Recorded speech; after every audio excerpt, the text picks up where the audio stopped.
Hey everybody, Teddy and I just got back from the supermarket, and let me just say we're a little disappointed because Teddy had a whole menu planned out and a whole plan in place that we were going to take to the kitchen this week, and well, we had some shortfalls at the supermarket, and left it a little bit too late to go to the supermarket to try and check multiple different places because they close early now, and that's inconvenient for me and inconvenient for y'all.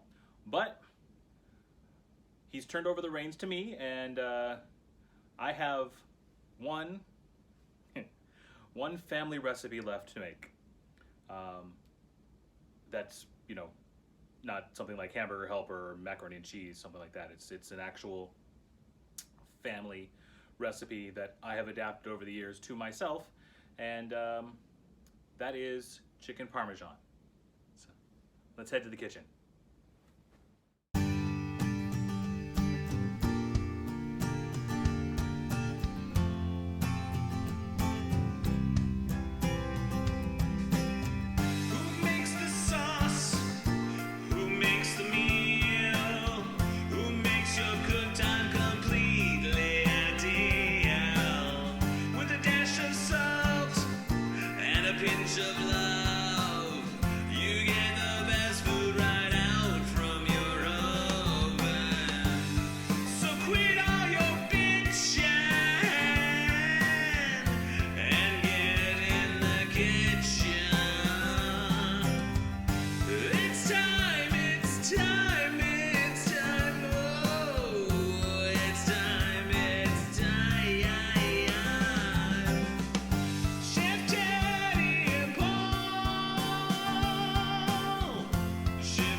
Chicken Parmesan, right? Not a very hard dish. Um, I'm not going to go over making my sauce again because we did that in episode 22 of Days of Confinement. So you can go back and look at where that is to see what the sauce is, except there is one difference. We do not add the ground beef or ground turkey. We do not add that until after we've already made the sauce. So take this and put this in the refrigerator for safekeeping. We will be using it later, but only for the leftovers. So go ahead and prep your sauce the way that I show in episode 22 with your 6 cans of tomato paste, your 1 can of tomato sauce, your 1 jar of tomato sauce, your water, your spices, Parmesan cheese, etc., etc., etc. And then we'll move on.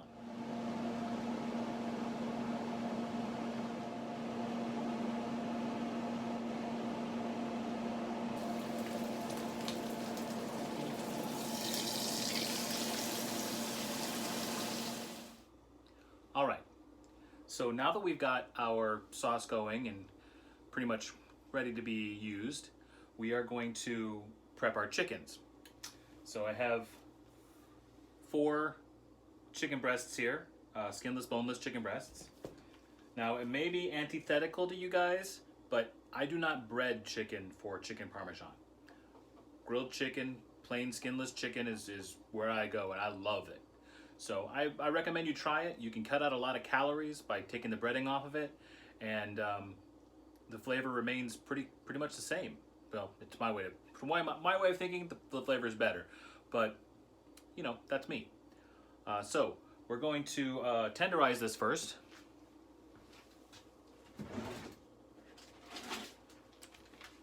And I received a bit of advice today about tenderizing, and I'm going to use it because it makes sense to me. And that is to place the chicken you wish to tenderize inside of a plastic bag first, and that way when you're pounding the sucker, everything's not going all over the place. So I'm going to give it a tenderizing like this first. Alright, that's pretty good. Now I'm going to take it out of the bag.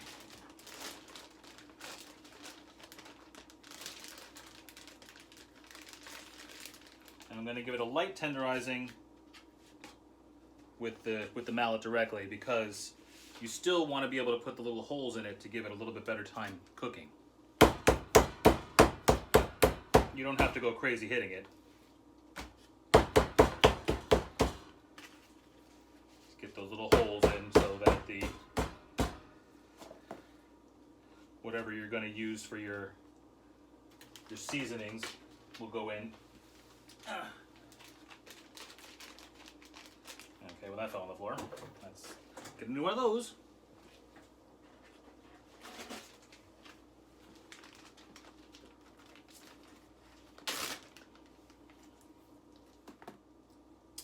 Another thing that I got today, a long-time listener gave me, a long-time watcher, long-time fan, gave me, was that I made an error last week when I was talking about the soup and I was referring to it as a roux.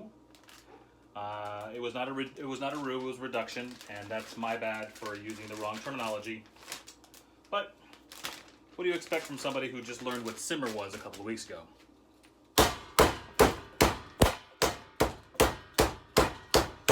Teddy knew. He was just laughing at me. Because, you know, pals.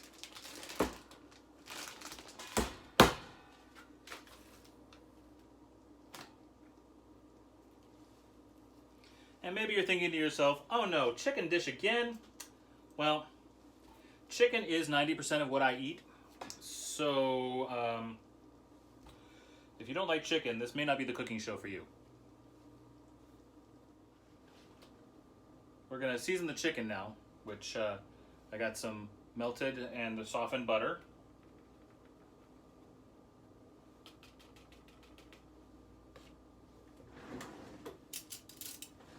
Put that in there real good.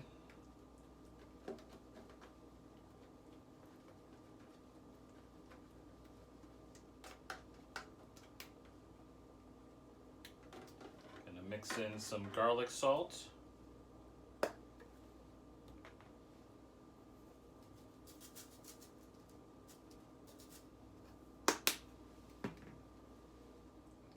Some thyme. A dash of red cayenne pepper.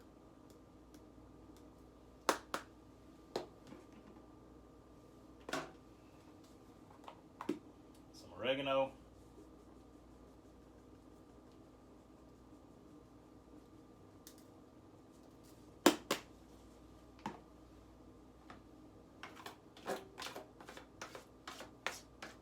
And mix. All right, that looks good. Now let's slather that onto our pieces of chicken.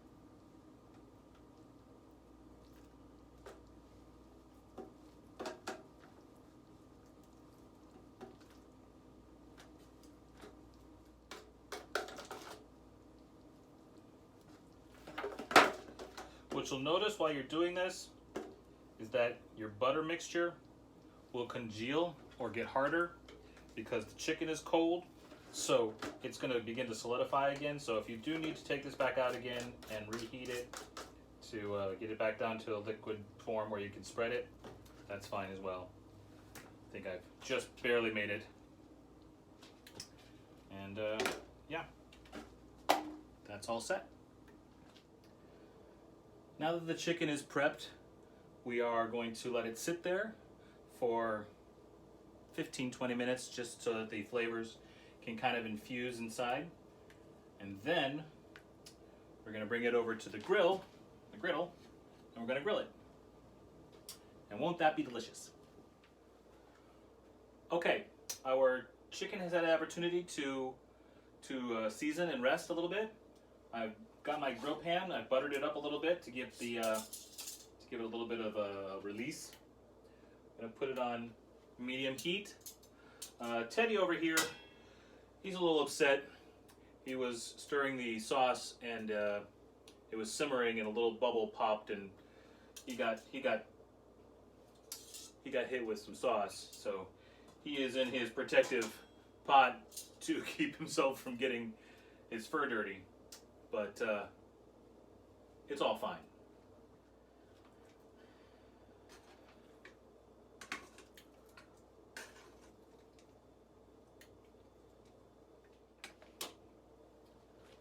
And we're going to leave these to grill for about 5 minutes on each side. Actually, let's make that about 4 minutes on each side because this, after we finish it with it here, is going to go in the oven. So we don't need to make it fully cooked because we're going to bake it a little bit more as well. So, yeah. Flipped. Are you going to Scarborough Fair? Parsley, sage, rosemary, and thyme. Remember me to one who lives there. Soon she'll be a true love of mine.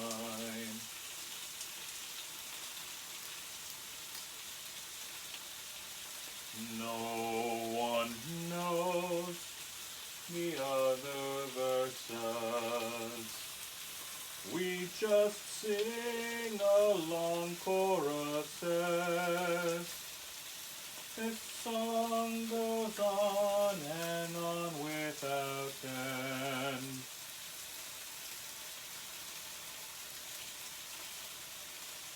But if it's good, then it will trend.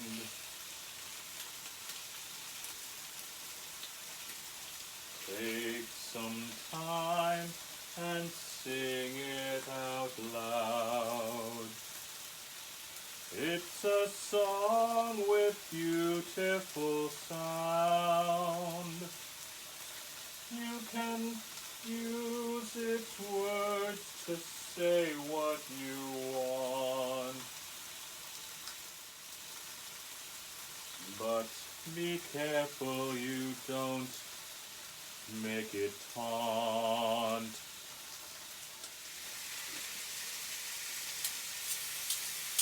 Alright, our chicken is done. Two of our chickens are done, so we're going to put them right in our pan here. That's pan's bit of heat. Ouch, that hurts. And then we're going to do our other two.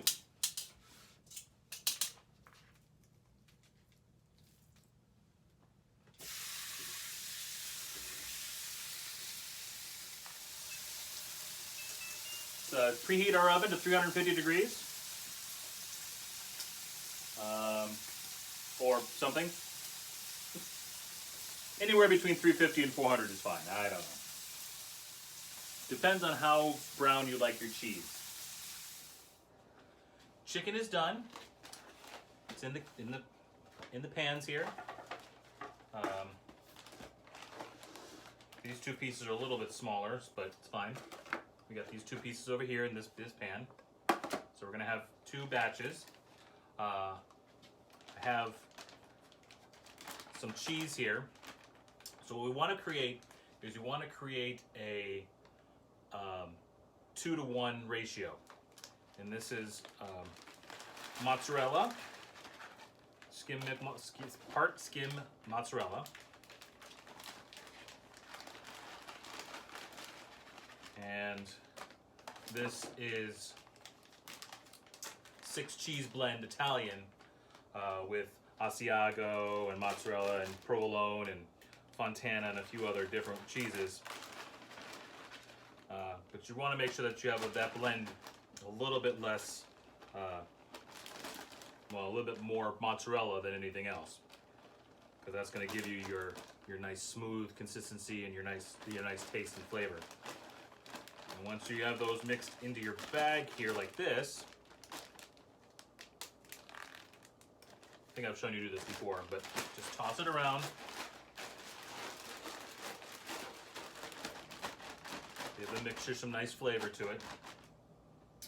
All right, now that we have this mixed up, and separate any big clumps like that, make sure there's no clumps because it will mess up your balance. All right. Take yourself a ladle.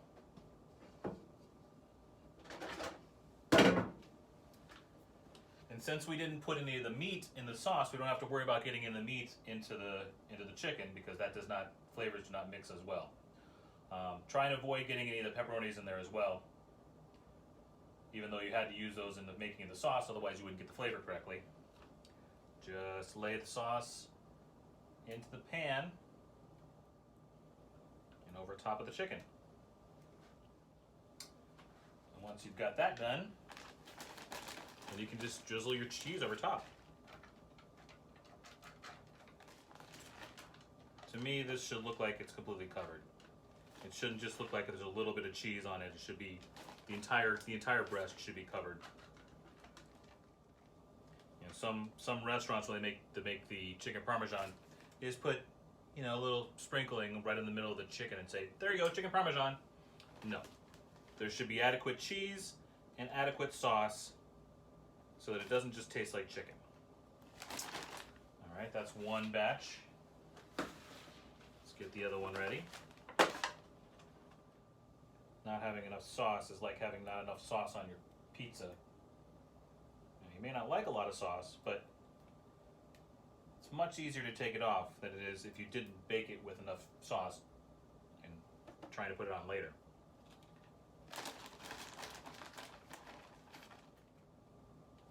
Okay. So that's what we have. Oops, sliding around there. And we're going to pop that into the oven. Like I said, 350 degrees is what I have it set at. I will probably turn it up towards the end just because I like to brown the cheese.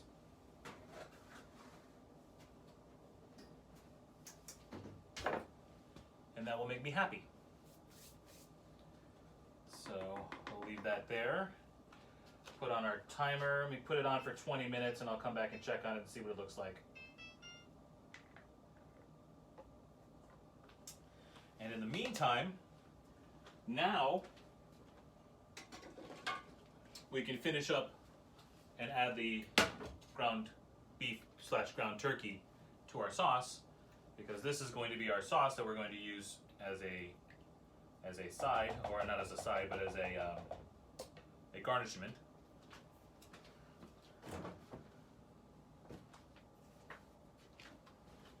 And since we have so much of it, we may want to have additional pasta later on down the line. So if we make the sauce properly, then we can use it for that. But again, the how to make sauce is all in episode 22, which is here.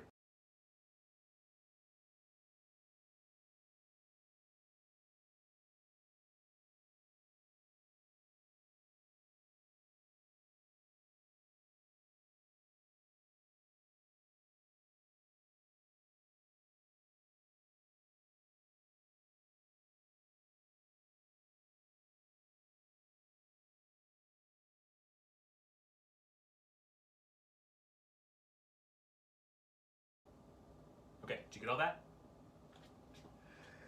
Just go back to the other video and you can see how to make the sauce completely.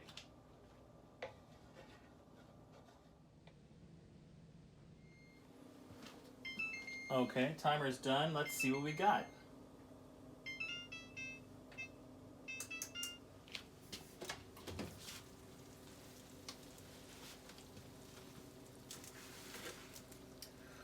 Ooh, that's starting to look pretty good. Yeah, baby. Let's give that just a little bit more time to turn up the temperature just a touch.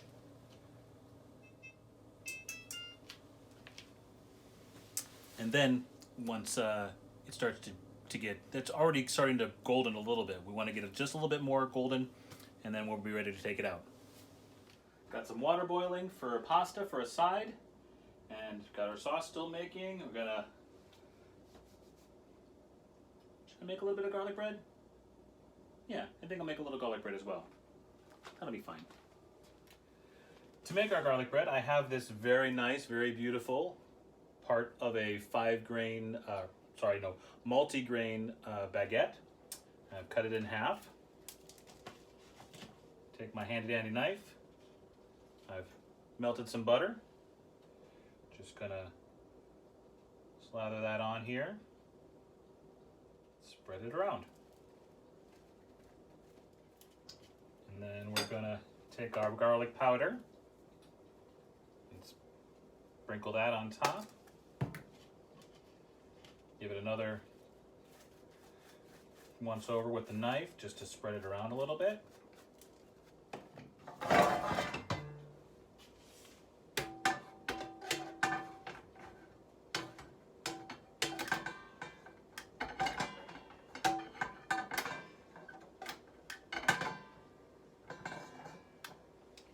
Get it situated onto our rotating platform in about 5 minutes.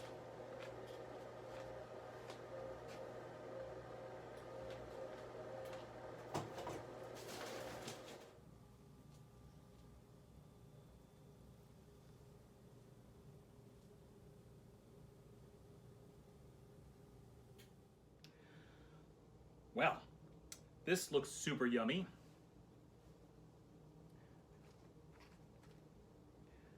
So let's see what we got.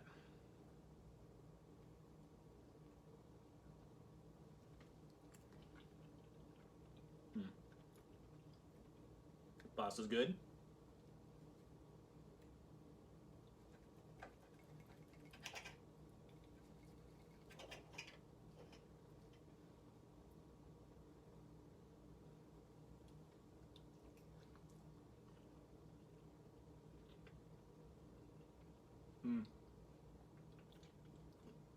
That's so good. I really do like my own recipes. I'm a big fan.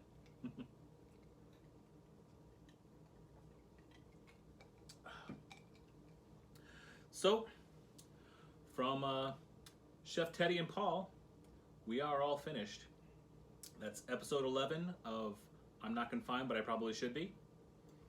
And remember, please, to like, share, and subscribe. And we will see you on the next time. We do think that we should be able to have the action figure theater this coming week.